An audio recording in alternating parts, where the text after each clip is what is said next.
Here we're going to consider the ethical dimensions of technology. Ethics refers to what we think of as right or as morally acceptable versus what we find unacceptable.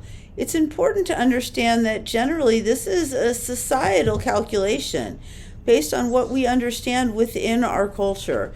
Now, while there are some things that most cultures or societies abhor, overall, our ethics is very much a reflection of the culture in which we're embedded. When considering the ethical dimensions of technology, one always wants to consider that technology never stands on its own. It was developed within a specific society and culture. It's used within a specific society and culture, and therefore we're going to see that reflected in its development and use. We also want to consider how technology is always already embedded within the relations of power and privilege going on within that society and culture. Social and technological change will always impact each other, and they will always reflect those relations of power and privilege.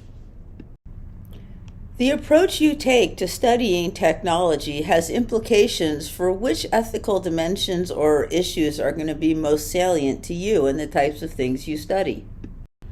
This course has focused on 3 different ways that people study technology and society: the socio-technical approach, the technological inequality approach, and from the position of looking at social change. Often linked to STS approaches, the socio-technical approach highlights the ways society and technology shape each other. In this view, politics, economics, culture, other societal factors, they're all going to shape the development of any given technology, and that technology is going to have an effect on the larger society and culture. Overall, there is some ambiguity in the operationalization of key concepts, but this is an ongoing approach. The technological inequality approach takes a critical perspective on studying technology and is based initially on the works of Karl Marx.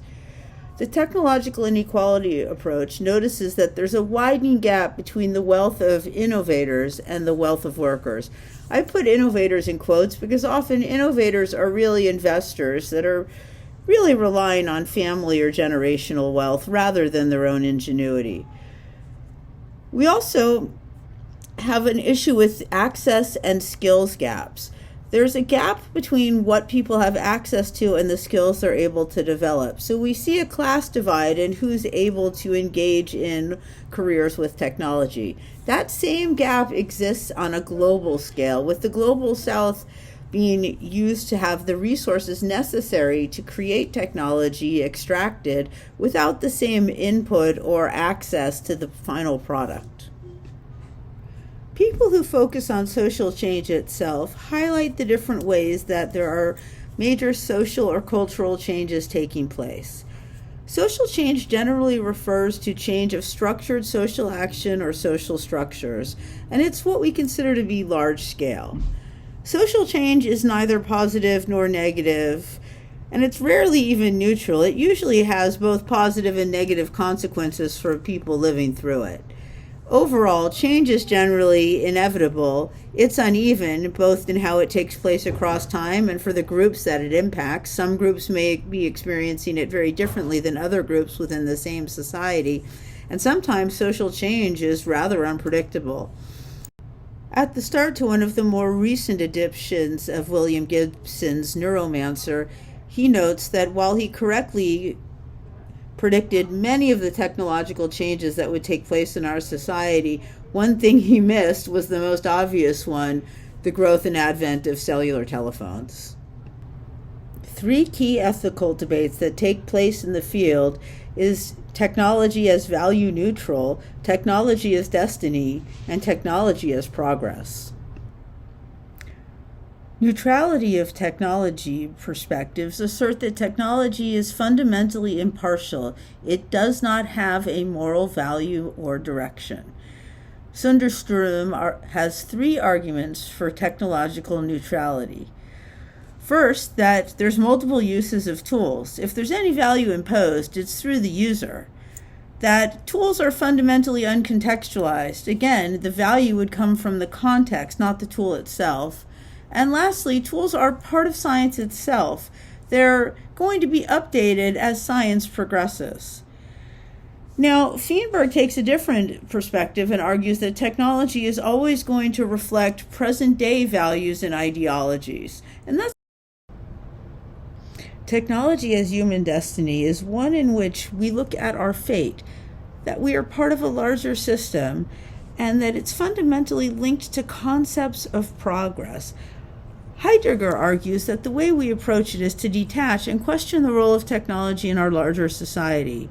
In this view, technology is a manifestation of our effort to control nature. When people critique the view of technology as human destiny, they tend to see it as either fundamentally fatalistic or overly utopian. Either way, it's viewed as largely naive. Technology as progress effectively assumes that technology fundamentally leads to progress. It's a view that could be described as technological utopianism. In this view, technology acts as a social and economic force, generally for good or for progress. Jean Baudrillard critiques this idea of progress. He uses the concepts of moral backwardness and moral regressiveness to highlight what he sees as wrong with this viewpoint. Baudrillard argues we need more critical engagement with how we use and understand technology. One of the critical problems that emerges when we're considering technology, ethics, and society is the problem of growth. We have this assumption that our current economic system is superior, and that system fundamentally relies on unmanaged growth. This is a system which prioritizes institutions over people and benefits a few at the expense of the rest, and it's fundamentally unsustainable. Energy, its production and consumption, is at the heart of our deepest ethical conundrums today. We have to consider whether our need for cheap energy in order to keep functional economies is worth the long-term environmental consequences. Right now, we have to consider the impact that energy generation has on inequity. We've got to also consider what is going on with indigenous communities. When we think about energy and inequality, it's important to consider that energy exporting versus energy importing countries is only one way to look at it. Just because you live in an energy exporting country doesn't mean that you don't have energy poverty within that nation. Energy poverty occurs when basic energy needs become burdensome, and this can happen anywhere. An example could be the failed Texas electric grid, where we seek consumer exploitation in order to have energy needs met during an extreme circumstance. One upside to the use of communication technology is the way it's made us all more aware of the potential negative environmental consequences that can come with ignoring native land treaties. The Keystone XL pipeline provides one example of potentially disastrous environmental consequences on sacred land. It's imperative that we find ways to balance the need of the land and its different inhabitants. Another ethical conundrum involves e-waste. E-waste is electronic waste, or the leftovers from all of our consumer electronic items. It's frequently toxic and often not properly disposed.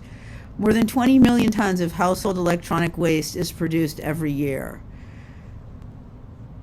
The problem is we have all these consumer imperatives and planned obsolescence in our electronic items.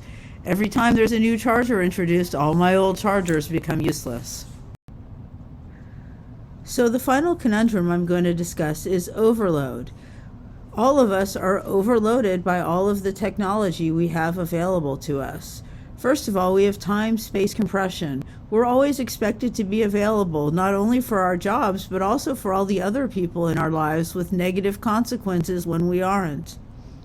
We're overloaded by information, much of which is conflicting or unnecessary. We're all experiencing what I would have to refer to as excessive screen time. And we have a deterritorialization where our different roles and spheres collide more and more. All of this results in negative mental health outcomes. So, how do we return to balance?